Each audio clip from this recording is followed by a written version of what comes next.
Hey guys, this is Todd with Great Escape Farms. This is part 2 of West Virginia Fall Homestead Update 2017. So part 1 has already been posted. This is part 2.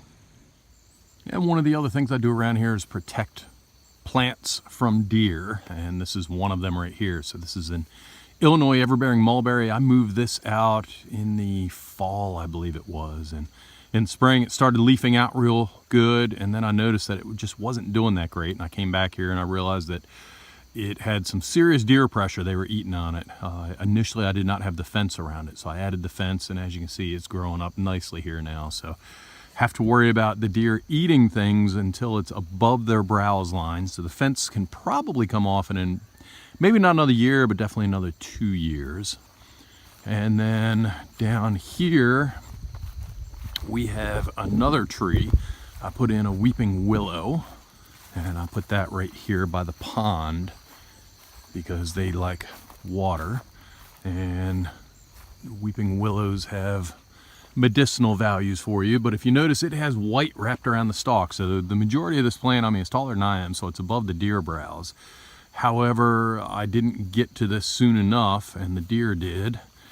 And let me see if I can open this up here. Yeah, you can see it right there. They got in and they were doing scrapes and markings and stuff like that. So the white wrap is to prevent them from scraping away the cambium. They will do that. They will absolutely kill a tree, and I've lost several trees to them, as well as down here at the bottom it will prevent the rodents from eating away the cambium where it's sweet during the winter time. So it takes care of both rodent and the deer pressure.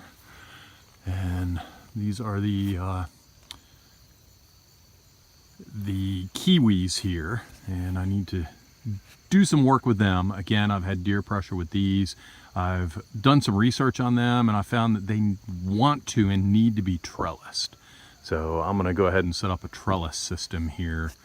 It's on the to-do list, just haven't got around to it yet. They've been here for quite a few years, and the roots are good. They grow good from the bottom, but as soon as they get up to the top, the deer absolutely love these things. So what I need to do is set up a trellis high enough that the deer can't get to them, and they will do much better with a trellis. Moving on. The homestead has grown this year, so we went, let's see, last year we were 12 acres, this year we are 25 acres. So this is a 10-acre parcel right here that adjoins my property, and on the other side my in-laws' property. So it was right in between us, and it went up for sale this year.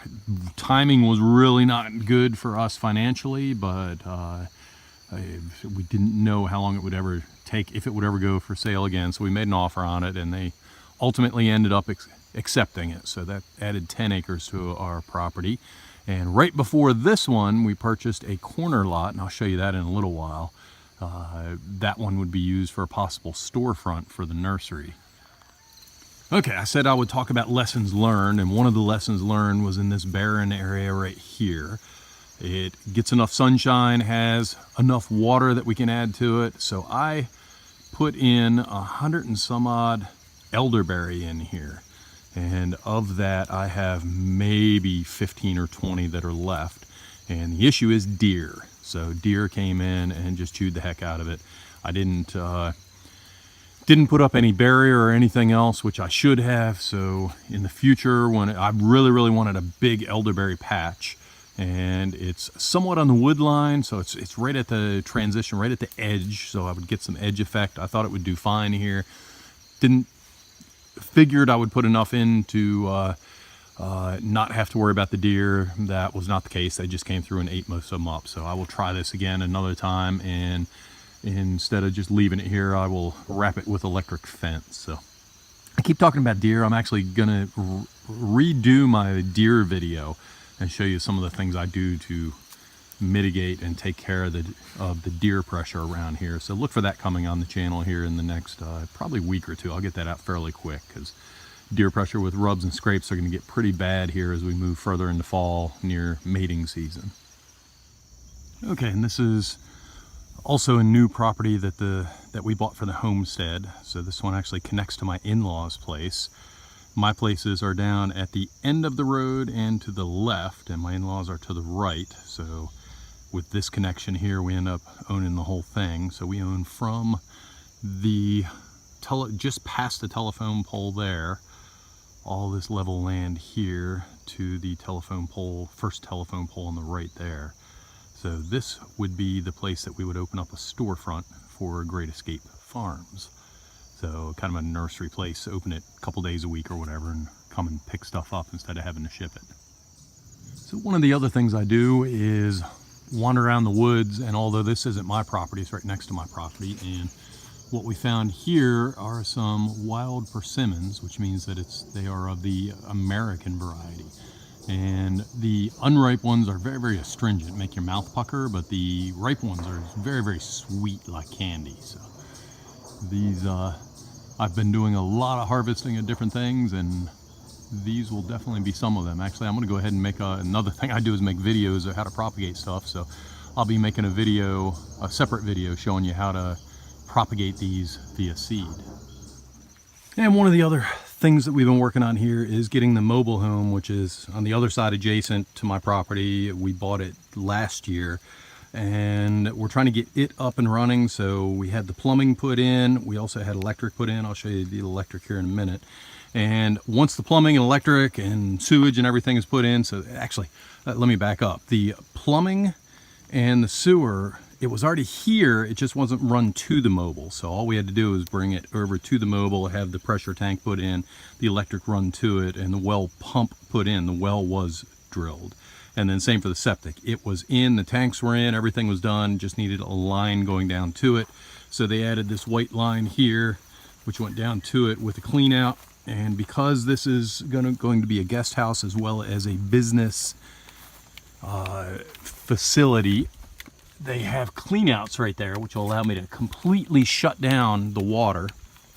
And I'm gonna have to get with the plumber and figure out if I need to shut the well off or exactly how to do that. So I will get with him. But they put in this system right here, and it is good to go. So the next step, after I'm sure, I still haven't checked the plumbing myself, after I'm sure the plumbing and everything is good, then we're going to put a skirt around this. We need to replace those steps that are just kind of laying there with a permanent step and deck structure. And like I say, this will all be enclosed in here. We'll have to do a little bit of re-insulating. For right now, this door is just going to be blocked off, and eventually we'll add a deck in here, we'll re-side it, and we'll do everything else cosmetic to it. Right now we just wanted to make sure that we could make this thing functional. So next step is inside, cleaning it up, everything off of the walls and everything. So that's going to be the winter project, as well as completing out the rain gutters here. I will put in a rainwater harvesting system over here, actually as high as this is. Once we put a deck up here, I can put the bunch of IBC totes underneath of a deck. So again, lots of plans going on here. We are making some progress. It's not huge progress, so it took us a year to get electric, sewer, and water in. Hopefully it doesn't take that long that pace to get everything else up and running. Okay guys, and that's it from Great Escape Farms here. I opened with this shot and I figured I'd close with it as well. This is, again, one of my favorite projects for the year. I'm very, very happy with where it's at, what it looks like and everything. So please consider subscribing to our YouTube channel. We do homestead updates at least once a year, and a whole bunch of other how-to videos and stuff throughout the year. We're trying to get anywhere from 2 to 3 videos a week up. So please consider subscribing and follow along with us. Thank you very much and have a great day.